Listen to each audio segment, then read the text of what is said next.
Hi everyone! So we are still in our sticks and bricks. We haven't been traveling much in our van, and that is really due to the weather situation in BC. And as well as some travel restrictions. If you watched Yeah. our last video, there's still a lot of the highways that are closed, and they're asking people not to travel unless it's essential, and there's some fuel restrictions in place, all as a result of the flooding and issues. So we've been at home. Yeah. So in this video, we're going to give you a little bit of an update in terms of traveling around in BC right now, given this post-flooding situation. We'll give you a little update on Finch, our new cat, and also we are going to talk about our 5 favorite places, campgrounds that we visited this past year in 2021. So we hope you enjoy this video.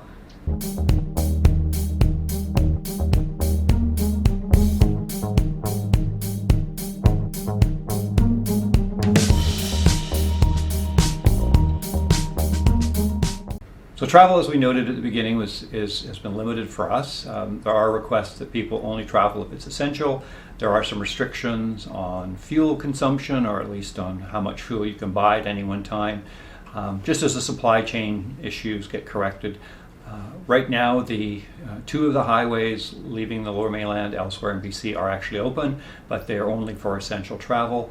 The 2 main highways, the Coquihalla Highway and the Highway number 1, are both closed, and they're not expected to open until sometime in January for travel. So we haven't been going too far. Again, not because we haven't necessarily wanted to, but the weather hasn't actually been very cooperative either. So we've been staying at home. Yeah. And we have some news. We've actually officially adopted Finch, our cat. As of about a week ago. Yeah, and we're really excited and happy. And he's doing really well. We just had our first checkup at the vet yesterday, and all the tests came out well, and the exam came out well, and he's healthy, and so we're really happy to have him as a new member of our family officially. Although he's been with us for probably about 6 weeks. Yeah. And he's pretty much taken over the place. There's Yes. cat toys everywhere, and you may hear him scrambling around in a couple new things we bought him today. And I also want to note, you may hear some traffic noise in the background. We apologize for that, but just the way we've got the camera set up this time. So since we're home and not traveling much, we wanted to take the opportunity to do our top 5 campgrounds for 2021 a little bit early this year, so not after the new year. So we're going to talk about the 5 places that we really enjoyed going to this year, and mainly the campgrounds and the reasons why we really liked them. So before we start with any of the sites, just to mention a couple things. One is sort of our criteria for selecting the places that we go to. So for us, it's usually access either from the campground or close to it for either hiking or paddling purposes. And no question, the weather when we're there really has a big impact. If we're somewhere and it's the best place in the world and it's pouring rain the whole time, that trip's not going to make it into our sort of top 5 trip. And you may have other criteria that are more important to you, but for us it's primarily paddling, hiking, or having access to those areas nearby. yeah. So without further ado, we'll start with number 5.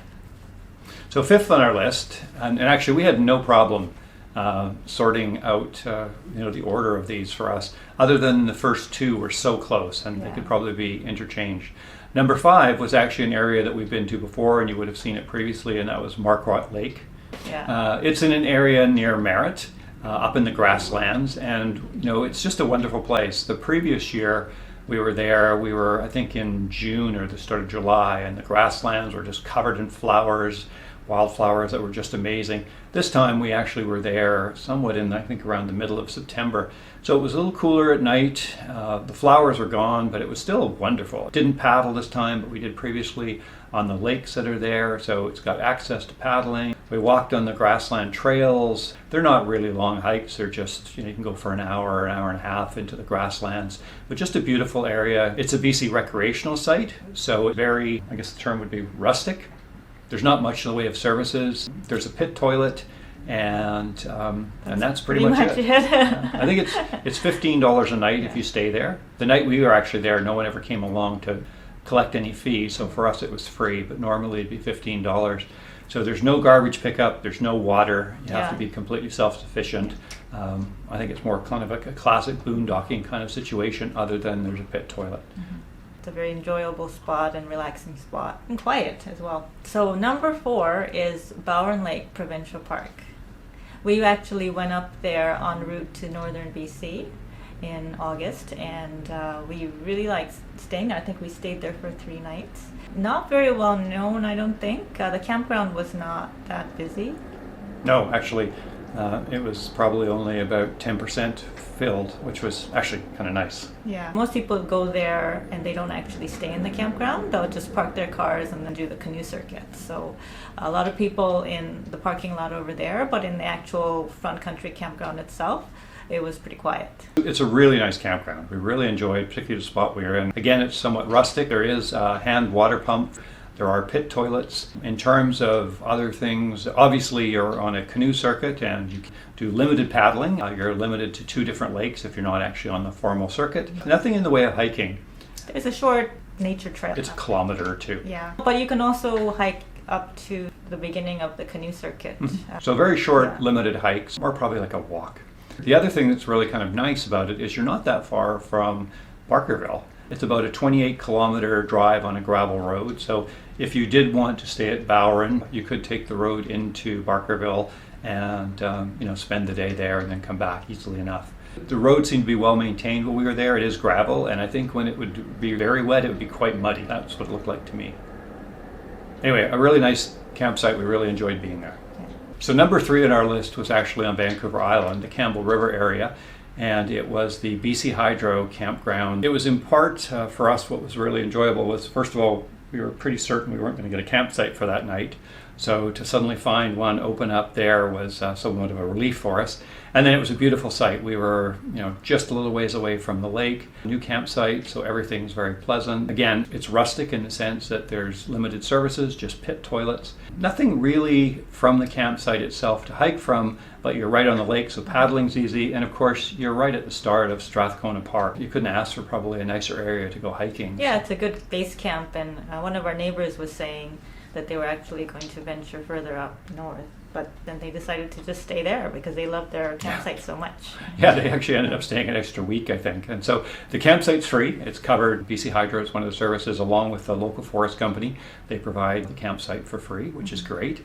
And it's just a beautiful spot. We really enjoyed being there, and we also had a guest. If you watched the video, you would recognize that we had a small bird who became very attached to us, and I think any other camper that was there. That made it kind of fun as well. Yeah, it was a finch, and so serendipitously, when we saw a finch on the SPCA website, we were like, wow, maybe it's meant to be. They're not related. No. And one finch wouldn't get along with the other. No, yeah. One finch would probably try to eat the other one. But it was a beautiful spot, and we really enjoyed that. Number 2 was amazing. It was Stone Mountain Provincial Park, and we stayed at the Summit Lake campground there. And if you watch that video, you're right off the Alaska Highway. Again, it's a very rustic campsite. There's only a pit toilet and a hand water pump. What's interesting about the pit toilet is it's actually a composting toilet, so it's solar powered, very nicely done. And the other thing, and it's the same with any of the campsites along the Alaska Highway, they're close to the Alaska Highway, so you may get a little bit of road noise during the day, but what we found is that sort of between 7 o'clock at night and 6 in the morning, there's virtually no traffic. So it was a wonderful place, and we had a creek behind us. You can paddle in the lake, and there's several hiking trips that you can do right from the campsite itself. So really amazing, the Northern Rockies. Yeah.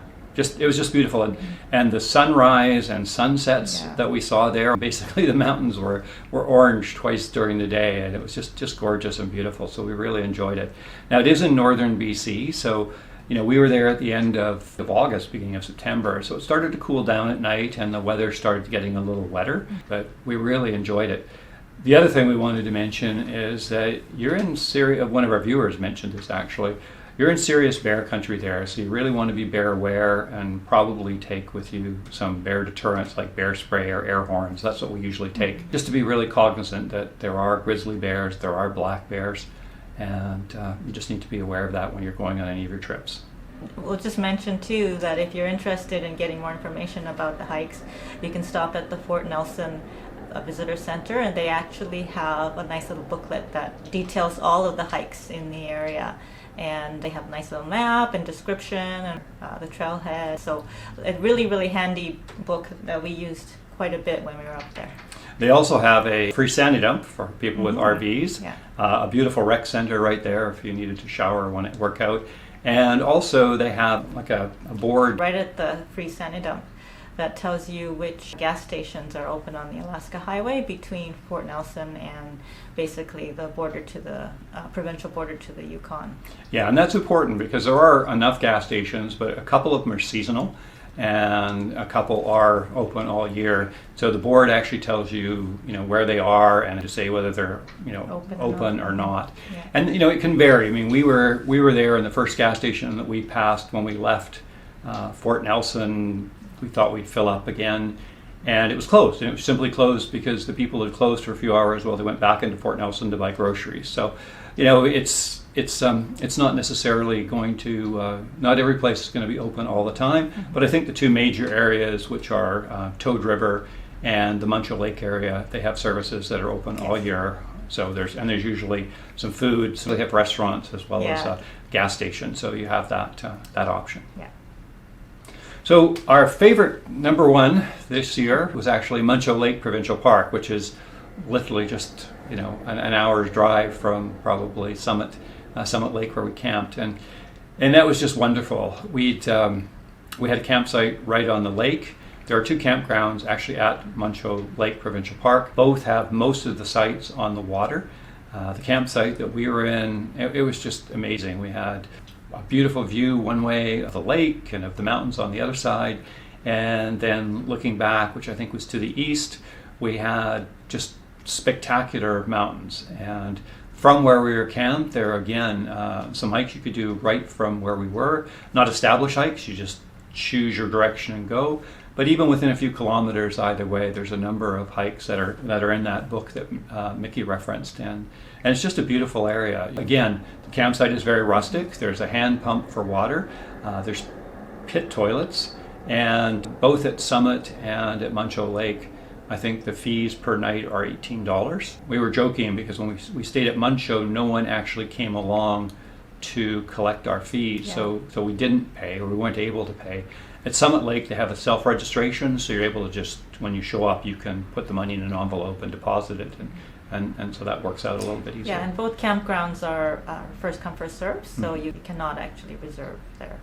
Yeah, actually, Muncho Lake was the only campground that filled up on that entire trip when we went to northern BC.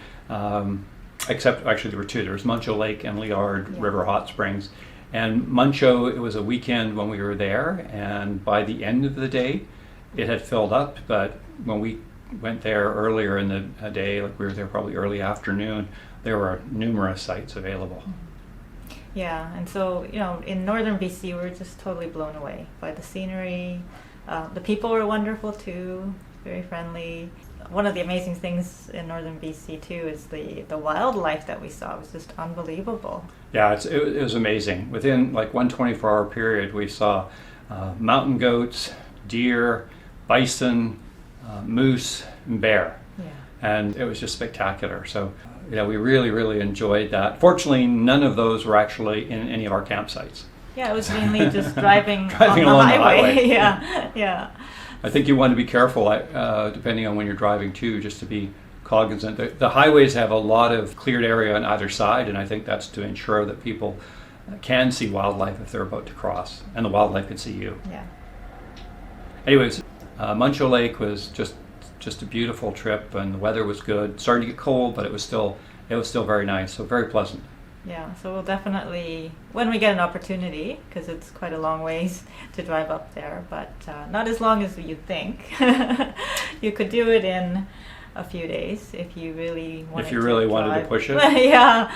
When we came home, we drove about 700 kilometers each day, and that was just too long.